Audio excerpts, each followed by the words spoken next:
I wanna have a wholehearted life, a wholehearted life, where no matter what's done or left undone, I belong and I'm enough. A wholehearted life, a wholehearted life, where I'm worthy of love.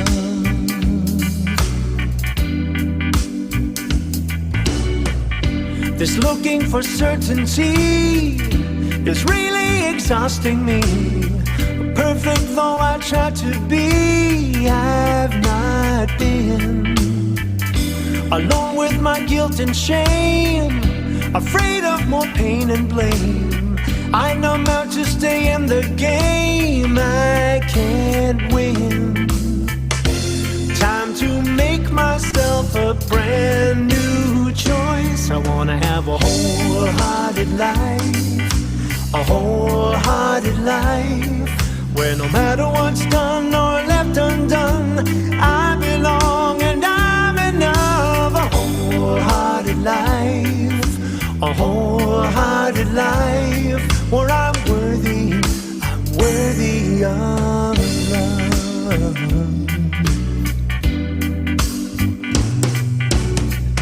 So I choose to be set free, take responsibility, stand in vulnerability, speak my heart. To get love I must give love, to belong I must reach out, to find truth I must be true, play my part. 'Cause owning my story and loving myself too are the bravest things I'll ever do. I wanna have a wholehearted life, a wholehearted life, where no matter what's done or left undone, I belong and I'm enough. A wholehearted life, a wholehearted life, where I'm worthy of love. I wanna have a wholehearted life, a wholehearted life, where no matter what's done or left undone, I belong and I'm enough. A wholehearted life, a wholehearted life, where I'm worthy of love.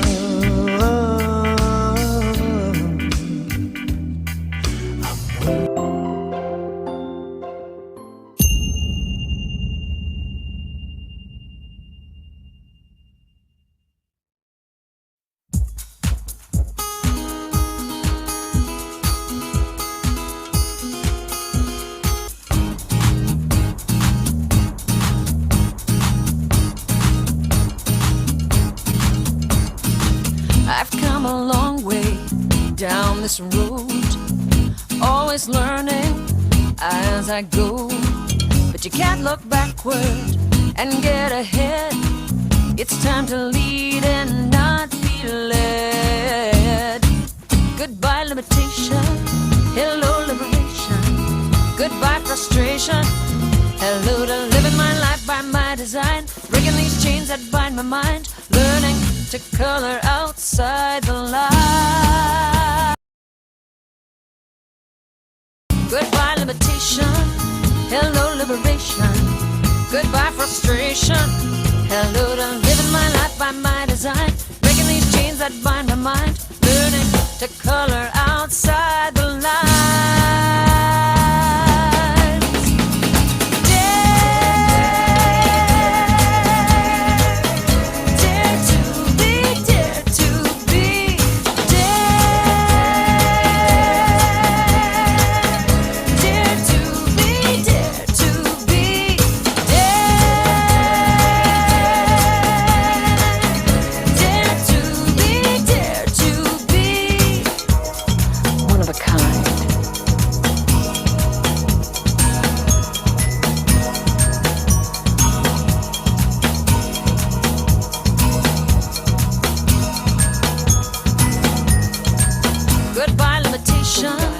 Hello liberation.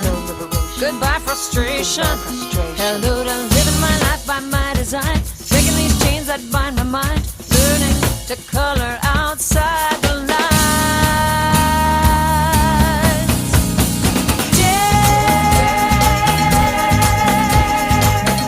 Dare to be, dare to be, dare to be, dare to be, dare to be,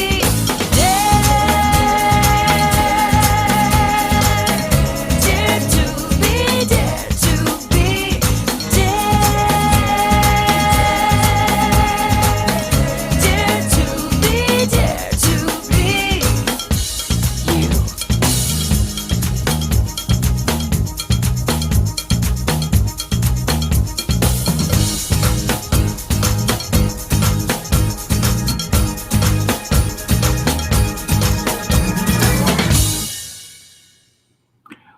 Wow. Dare to be you and color outside the lines.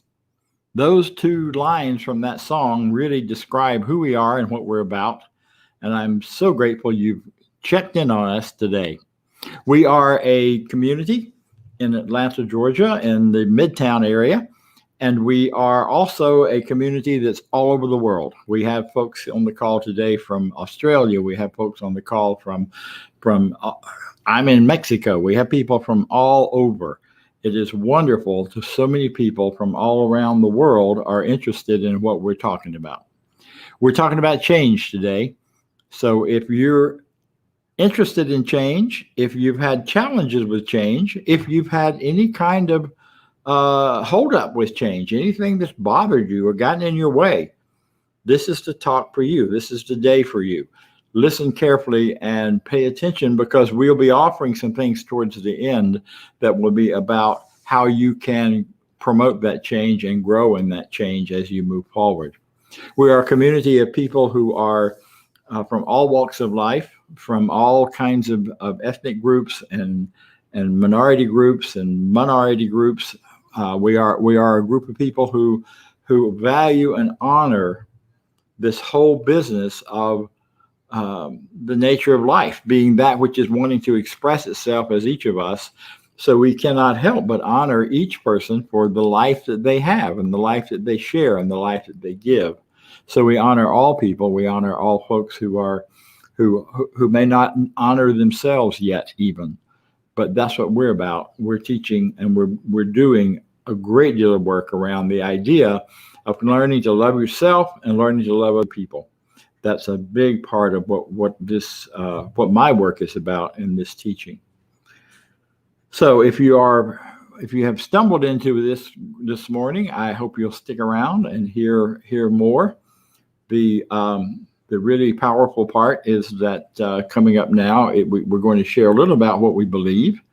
We are a oneness teaching, and we believe in unity and oneness. We believe that there's only one power, not two, that life is unfolding in that way, and we are all discovering more and more and more of who we are as part of that one. So this is our declaration of principle. You'll find it on the screen, and here we go. I believe in one God, one absolute power, and first cause to all things. I believe that this power is perfect love and creates out of a desire to express love. I believe all thought is creative, and how I choose to think creates my personal experience. I believe in the unity of all life and the immortality of the individual soul forever unfolding. I believe in the eternal goodness, the eternal loving kindness, and the eternal givingness of God to all. And so it is. Each week we have someone share with us who we call a practitioner.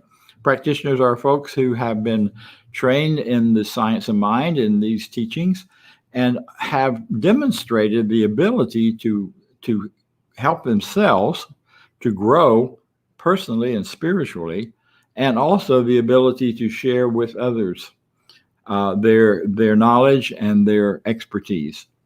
Today we have one of our lead practitioners who is going to share with us some ideas, some readings, and possibly, well, definitely a spiritual mind treatment. So straight back from Louisiana, I give you the wonderful Doug Moody. Thank you.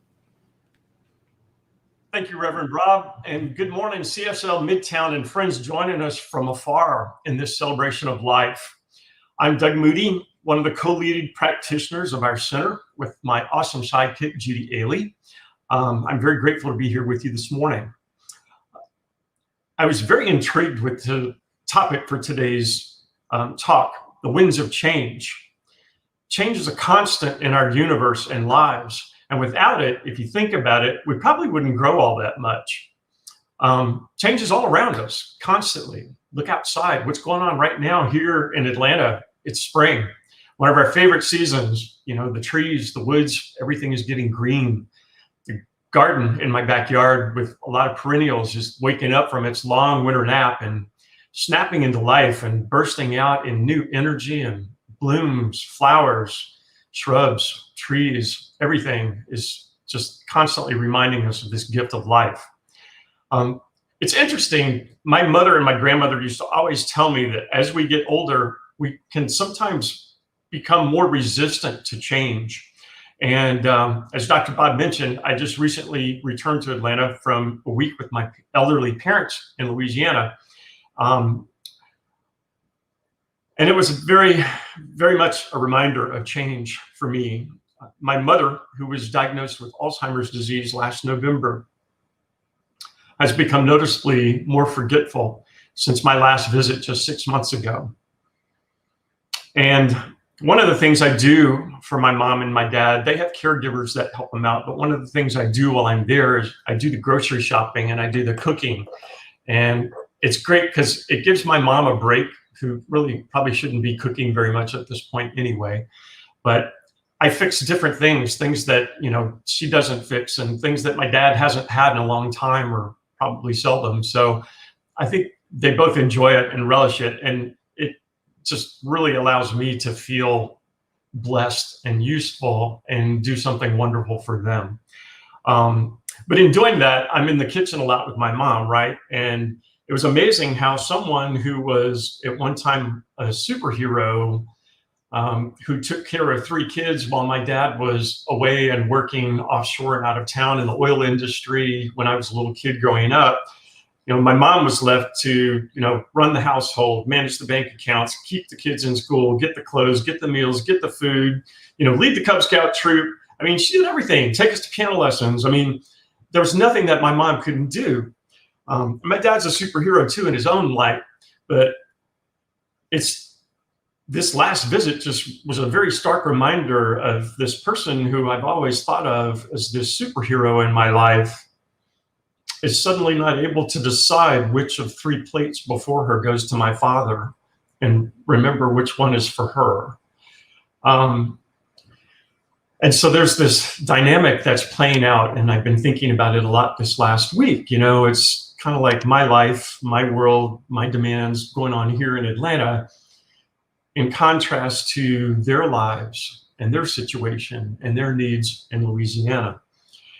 And sometimes it can get a little bit overwhelming trying to figure out, okay, how are we going to make this work? And while I was there, you know, we had meetings with my siblings and we had a meeting with my parents, and it was all very good and very constructive things that needed to be done. And when it gets a little bit overwhelming, I just stop and I take a deep breath. And it's then that I really remember how grateful I am for this wonderful teaching that I've been a part of since 1986. And I just take a deep breath and I just realize I hit that reset button. And I know right then and there that Spirit is with me and supporting me and lifting me up, no matter what challenge or what difficulties are facing me. And it's that time where I get this sense of peace and this sense of surrender. And I realize I can just kind of let all of that confusion and overwhelmingness go and know that I'm divinely guided, and I've got spirit inside of me telling me, hey, we got this. And it's a really wonderful feeling to know, because no matter whether change is good or not so good, and sometimes it can even be a little bit of both, I know that spirit is with me 24/7, no matter where, no matter who, no matter how, no matter what. It's always there. And that is the only constant that we really truly have in this life and in this experience along this journey of ours here on earth. Ernest Holmes, one of my famous Ernest Holmes quotes, the founder of this teaching, wisely said, "Love points the way, law makes it happen." So when I personally feel overwhelmed by challenges, and most recently dealing with the situation with my parents and my mom's health, I just remember this love. And like I said, take a deep breath and go back to that. And I know that spirit has this and will guide me, and everything will unfold just perfectly and beautifully as it should. And I think the silver lining with change perhaps can be that it really makes us aware of how precious each day and opportunity is that we have to spend with people that we love. So while I was there, I made tea and had a chat with my mom out on the front porch of their home, overlooking her garden. And that always seems to bring her a lot of comfort. And it was a really wonderful talk. It was a difficult talk, but I basically started the talk out by referencing a favorite movie that I had just recently seen with my partner, Greg, The Notebook. And it's a movie that I know my mom and dad have probably watched almost as many of the 25 times that we've probably seen it. And I shared with my mom how I had recently watched it from a different perspective. And she questioned me, oh, what was that perspective? And I said, well, it made me realize that, it wasn't so much about the engagement and all the good stuff in life. And that's all wonderful and that happens. But I also watched it how, when we're presented with challenges in our lives, especially with people that we love, that those moments can be just as beautiful, just as precious. And when we approach them from that sense of love and we let law do the work, we're in good hands. So I encourage you, anybody, if you're having trouble facing a challenge that's presenting itself in your life, and we get those just about every single day, but if there's something that you're struggling with or have an opportunity to reach out, please grab one of our practitioners. You can contact us via our website, this www.cslmidtown.org. We've got a great staff of practitioners here that are so wonderfully schooled in this teaching and have a real depth of knowledge and love and experience to be able to guide you and point you along the way. So please utilize this resource. We're here to support you. And knowing that, I think it's time for an affirmative prayer. And so join me, please. I'm going to say this prayer in the first person. I want you to just relax in your seats and accept whatever resonates with you. And if something doesn't resonate with you, just throw it over your shoulder and keep going. But just join me in knowing this together. Take a deep breath. And exhale and just let it go.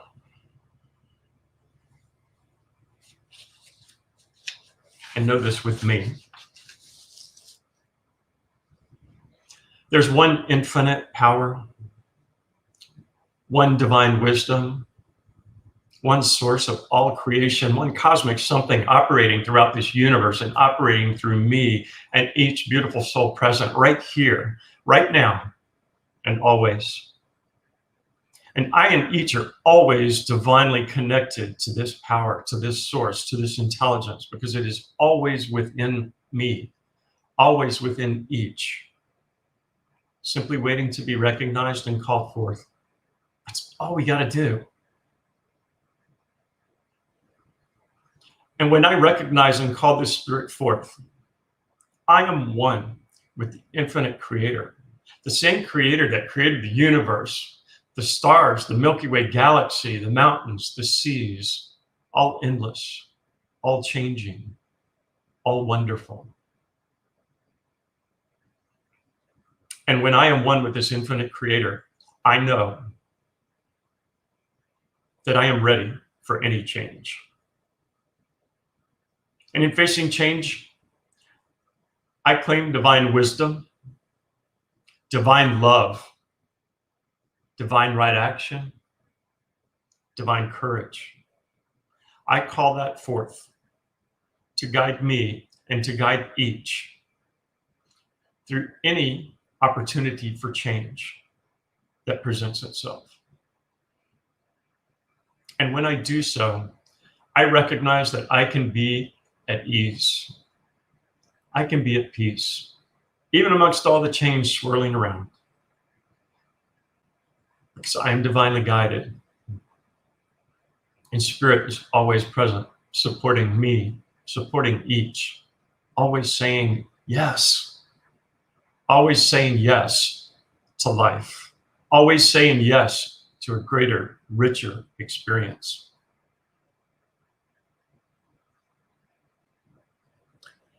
Knowing this, I am so grateful for this presence of Spirit that is always within me and always within each. I am grateful for this wonderful teaching, for this wonderful center for spiritual living in Midtown Atlanta.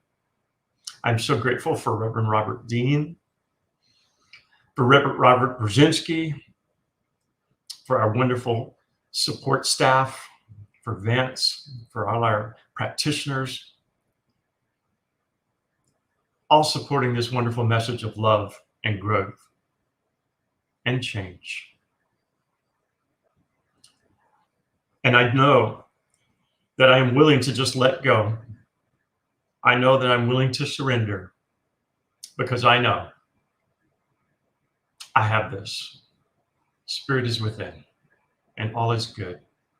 And I release these words into the universal law, knowing it is all done. It is all good. It is all wonderful. And together we say, and so it is. Thank you. Our music this morning for reflection is a beautiful piece by Karen Drucker, and it's entitled Winds of Change. And I found this piece last week in working on the music for this Sunday, and I just thought it was so perfect. And you'll see why, and just pay some close attention to the lyrics, because it really says so much about change and how we really have everything we already need to face any change that confronts us. So thank you very much, and enjoy.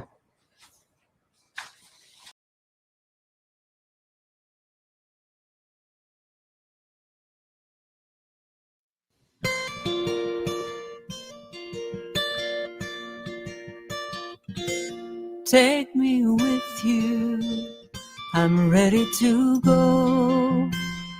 Let the winds of change shape and blow.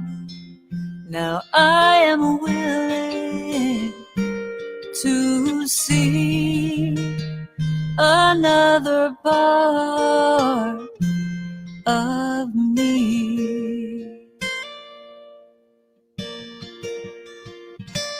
Take me with you, I'm ready to go. Let the winds of change shape and blow. Now I am willing to see another part of me.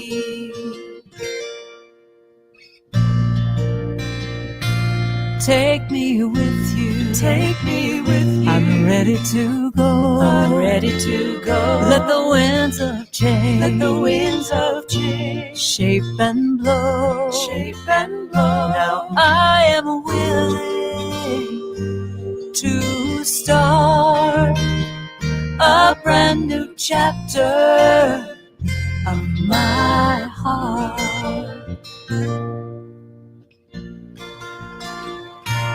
Take me with you, I'm ready to go. Let the winds of change shape and blow.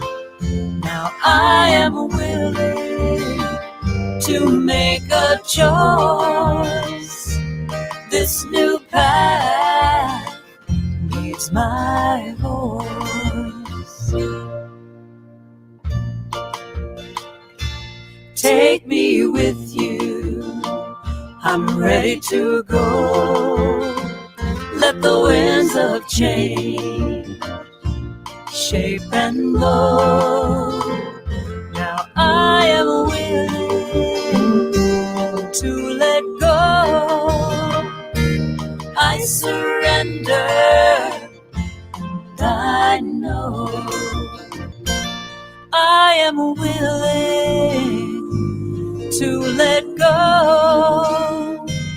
I surrender, and I know I surrender, and I know I surrender, and I know.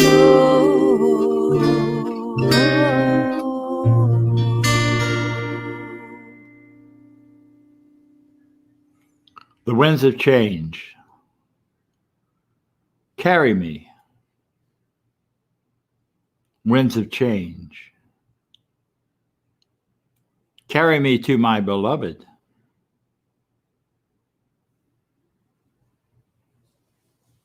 Winds of change carry me to my prosperity.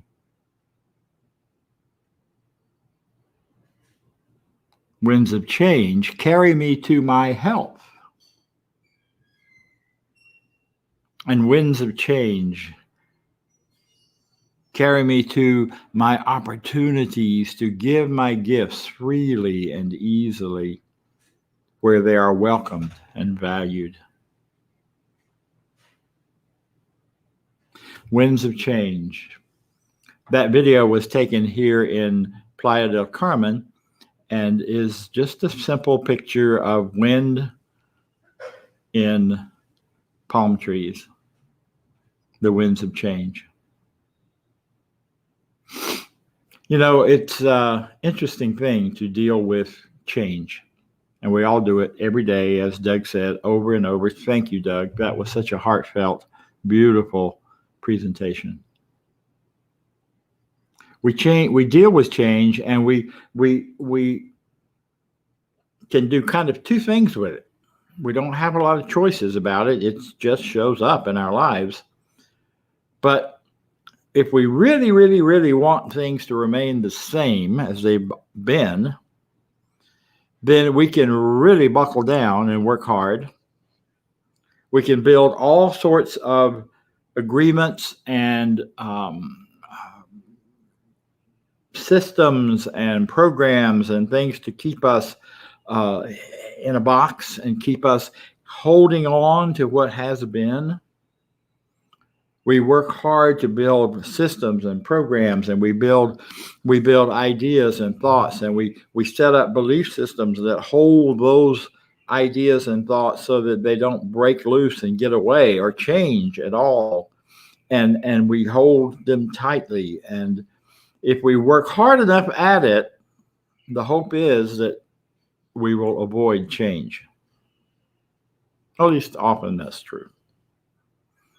However, you know, and I know, that if you really want things to change, if you really want to allow the unfolding of life through you, you just got to let go. Let it go and let it flow and let it become whatever it's going to become.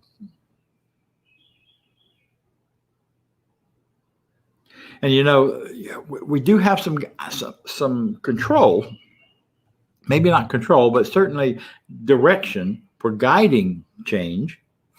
It's not just about things just happening really nearly random to us. We get to participate in the direction things often go.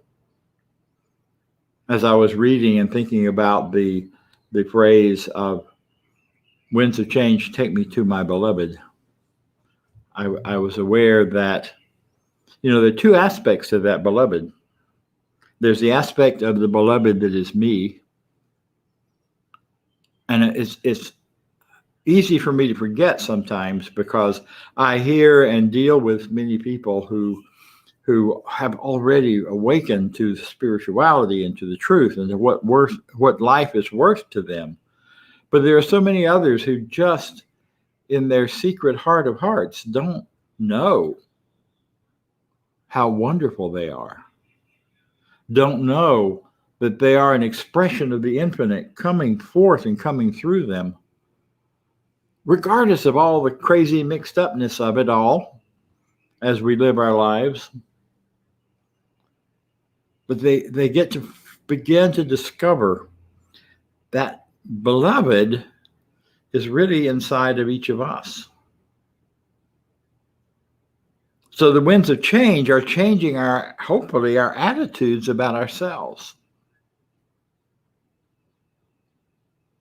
It's also changing the whole idea of carrying me to my lover, bringing us to that one that we love, and there are many ones perhaps that we love as we move through.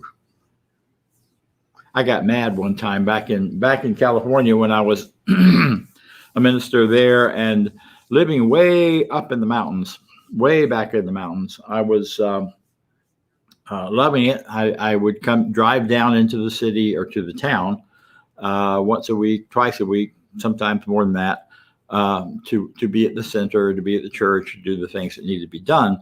But I loved my little retreat nest way up in the mountains. And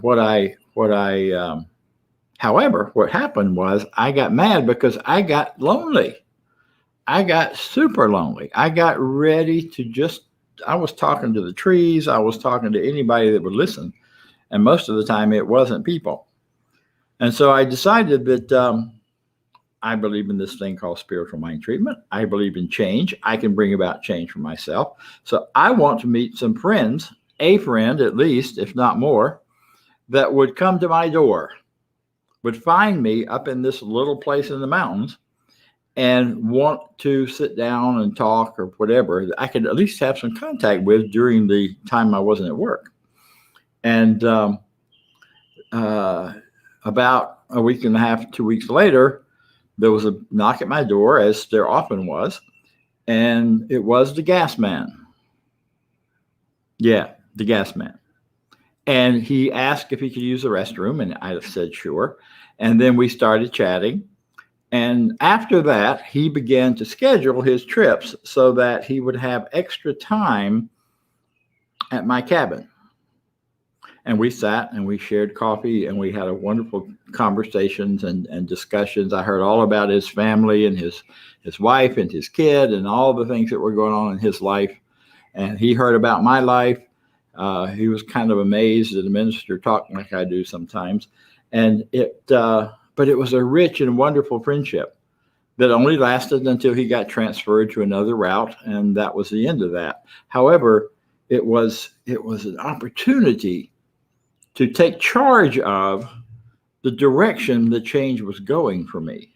And it was the beginning of meeting more people and getting out of my quiet solitude up in the mountains and really becoming more and more a part of that community that I was in. And it was wonderful. It was great. I loved it.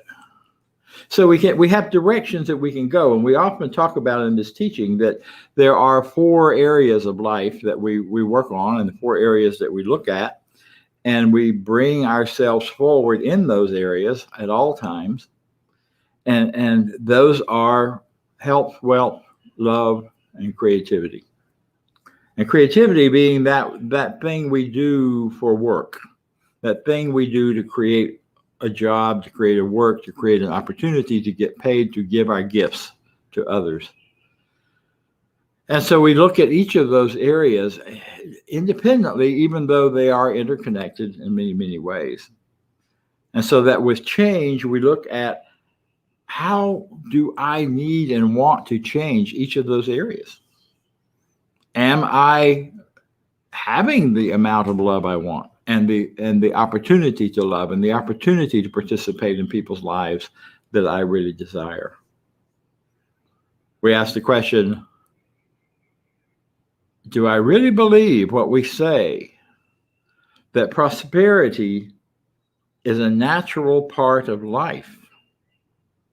It's not something you have to make or force or bring into play, but it is a natural part of living.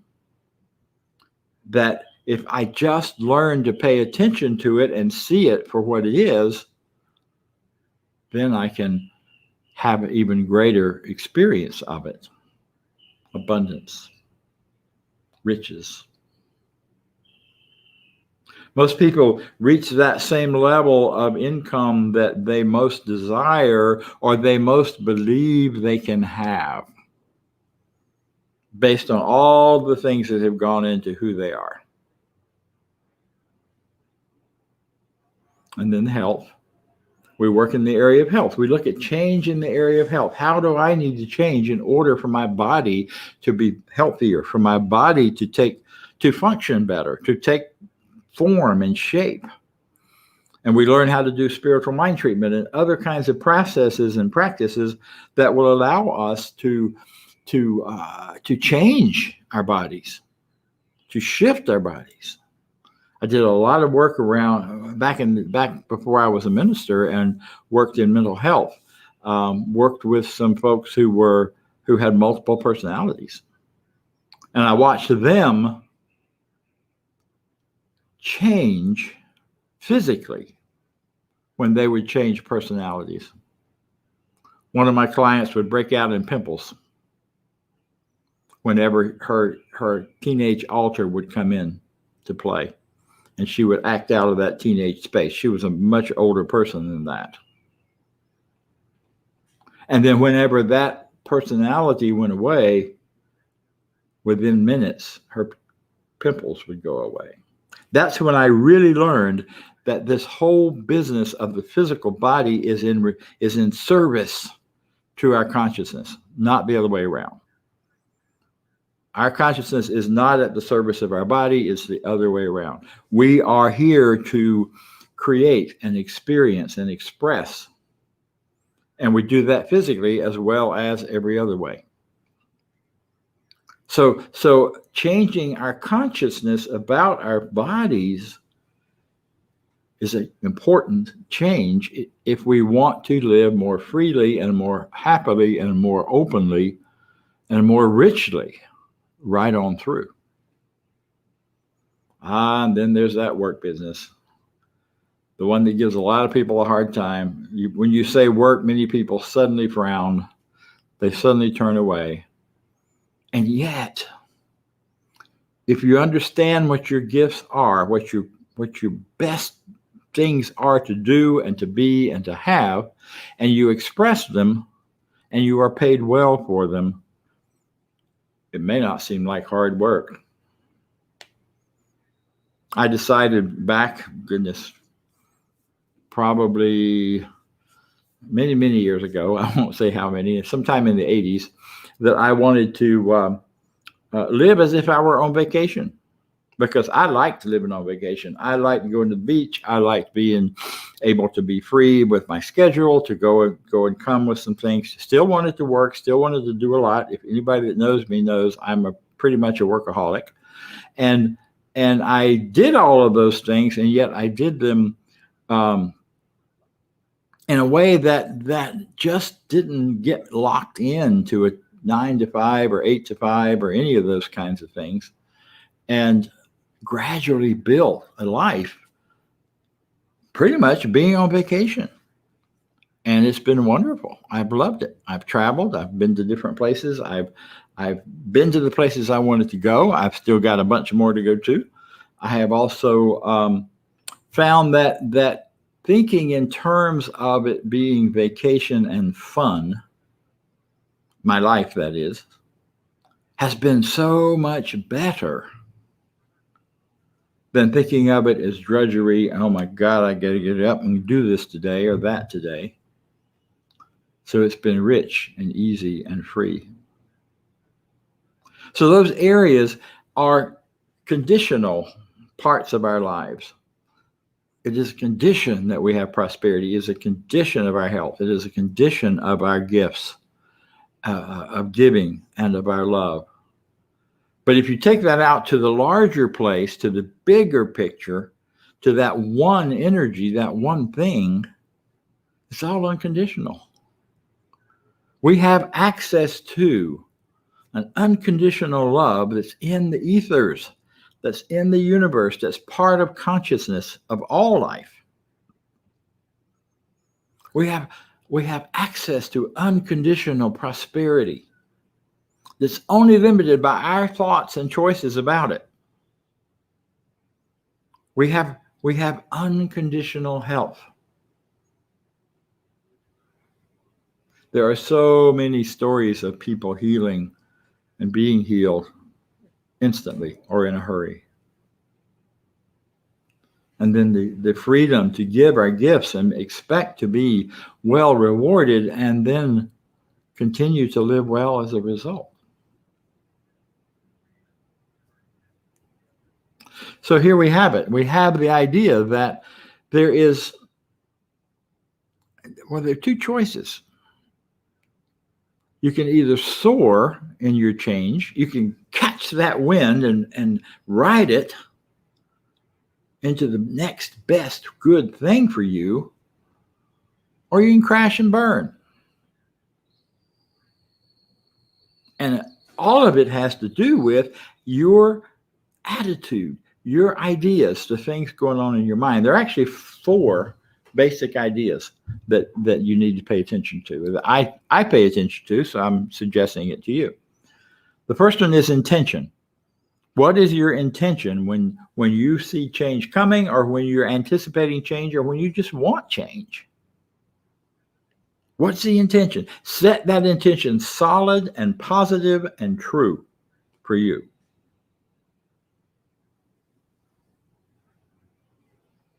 Attitude is the second one. Attitude.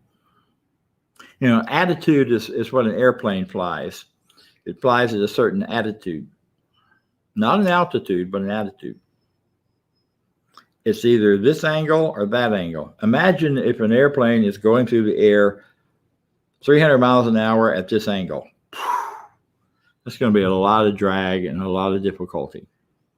However, if it's flat and smooth and going just right and slicing through the wind, it will go smoothly and easily and much more freely. Your attitude, your beliefs about life, your beliefs about yourself, your beliefs about the people around you, all of that plays into how you manage change, because attitude carries the whole thing for you. And then the other part of it is simply, what are the beliefs that you can muster, that you can adapt and adopt? If you went through horrible things as a child, can you come to a place of forgiveness? Can you come to a place where you yourself see yourself as positive, as alive, as well, as someone who is valuable, whether they do anything or not, if they just show up in the world? Can you give yourself that?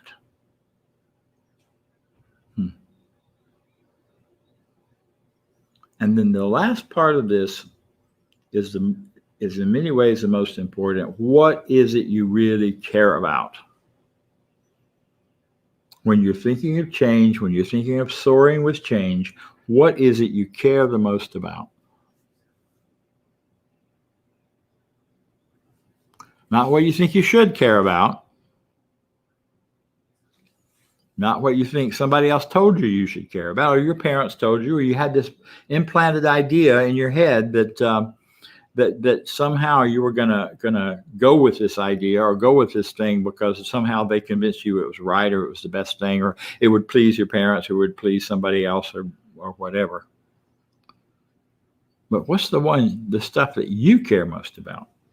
I had a prayer partner a few years ago. I still have the prayer partner, but we were in the process of going through and learning.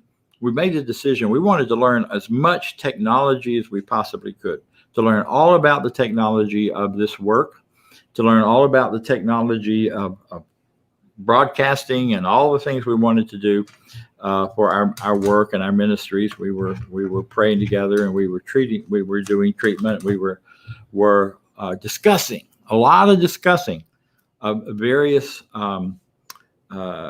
technical issues.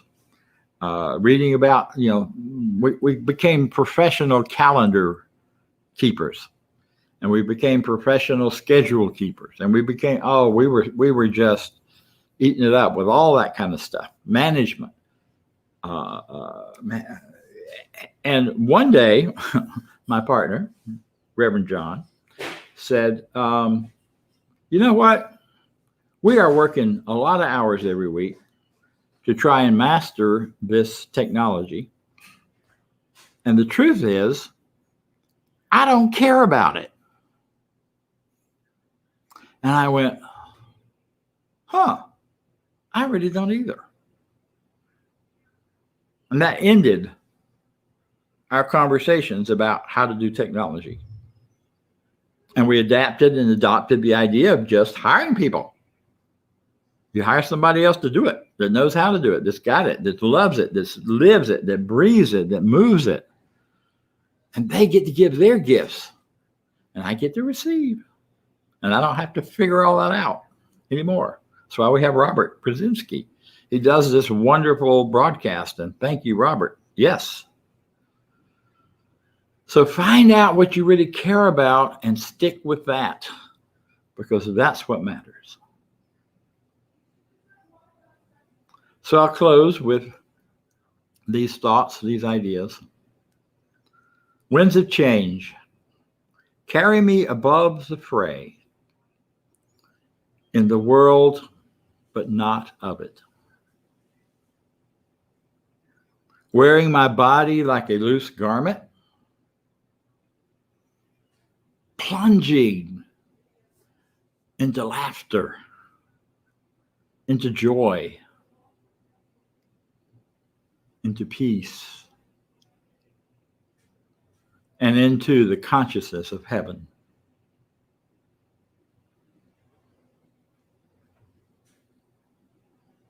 Life is good.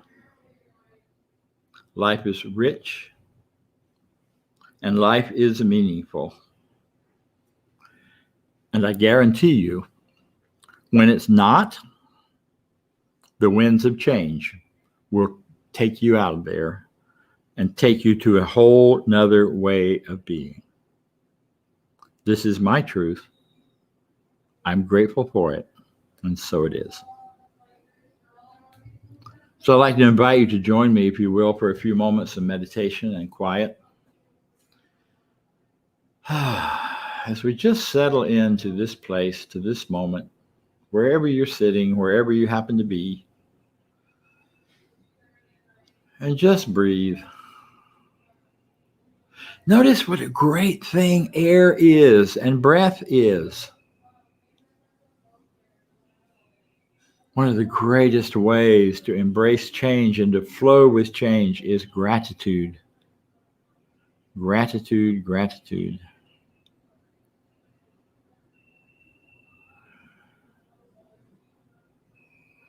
And so I take a moment and I recognize that change is upon me wherever I am, whoever I am, whatever part of the life and the world I'm in. And that change doesn't have to be a bad thing. That change can be a good thing. This change can be an opportunity for me to love and learn. An opportunity for me to get clearer about my belief, my faith, my hope. And so I recognize that the one constant that Doug mentioned is the presence of the infinite, the presence of spirit, the presence of life. And it is right here, right now with me, as it always has been and always will be. Feeding life to me, inviting me along the path of change as I grow and shift and find new experiences and new ways to be in the world. I am so grateful for this wonderful life itself. As I face changes in front of me, I recognize that they are the opportunity for growth. If my mind is filled with problems or possibilities of horror or any of those things that are going on or seem to be going on, I take a deep breath, I let it go, and I let go of the fear, because I know the very presence of God is with me in this moment. And this moment. And this moment.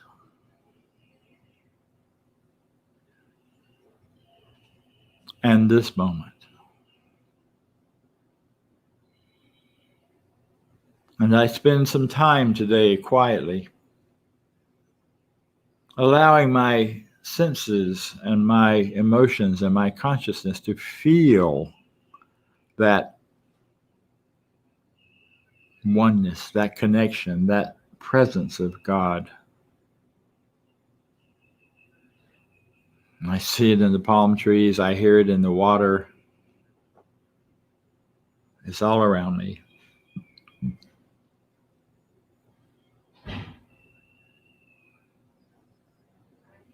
And I give thanks. I give thanks for this truth. I give thanks for this reality. I let it be the truth for me, because it absolutely is. And so it is. Thank you. And now Doug is going to talk a little more about our center and how we thrive. Thank you, Dr. Bob Deen, for those wise words of wisdom on the winds of change, coming from such a heartfelt place.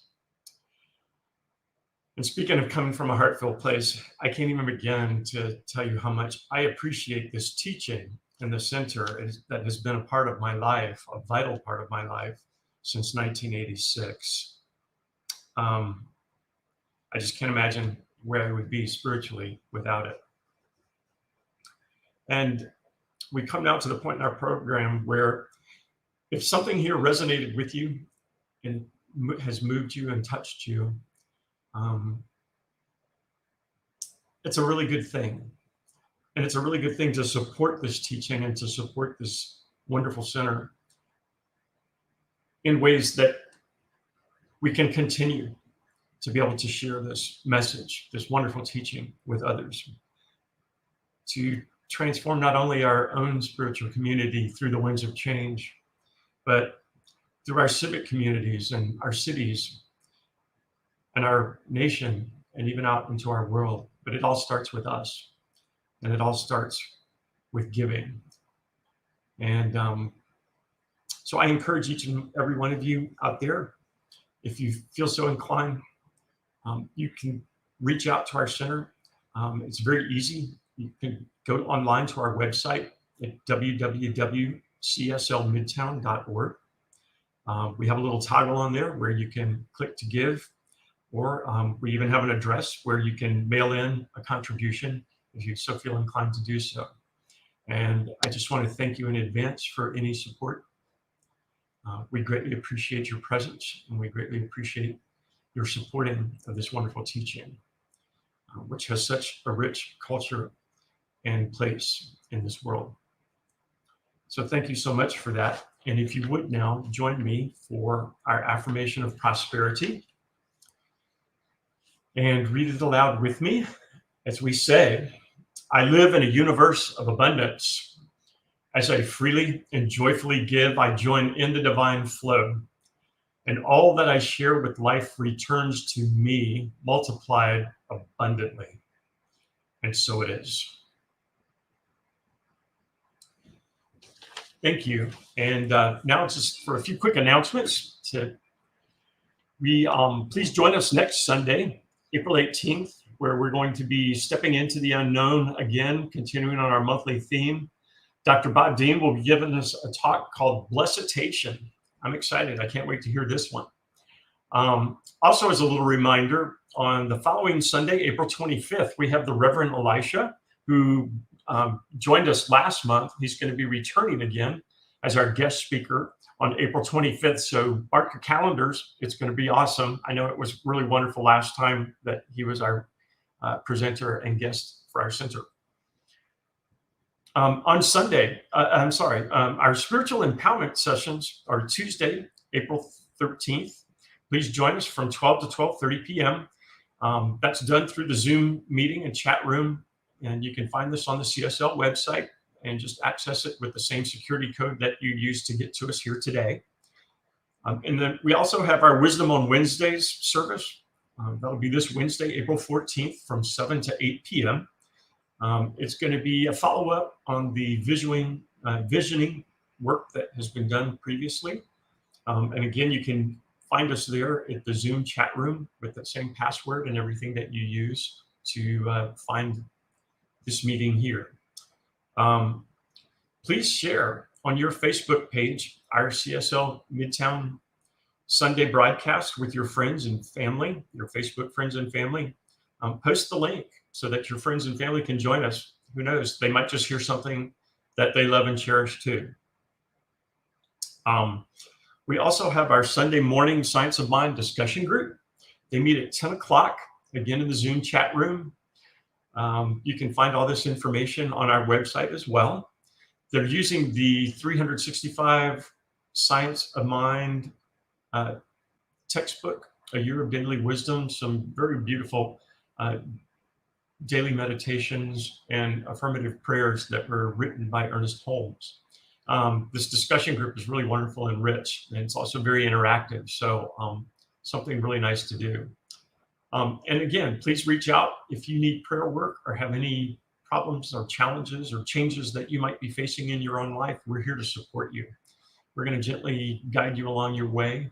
And you can reach these practitioners on our cslmidtown.org website, and also send in a prayer request treatment. There's a little toggle that you can click on to make that happen. So thank you for being present with us this morning. And I'm going to now turn this back over to Dr. Bob Deen. Hi there. Okay, so let us wrap up with our affirmation of life. Here it is on the screen. I leave this place now knowing something better than I knew before. I go forth I go forth into the world with a heart full of love and a mind full of good sense. I look at the world in a greater way, knowing that I have within me everything I need to create the life I desire. I give thanks for this understanding, and I am grateful for the spirit of life that lives through me. And so it is. See you next week.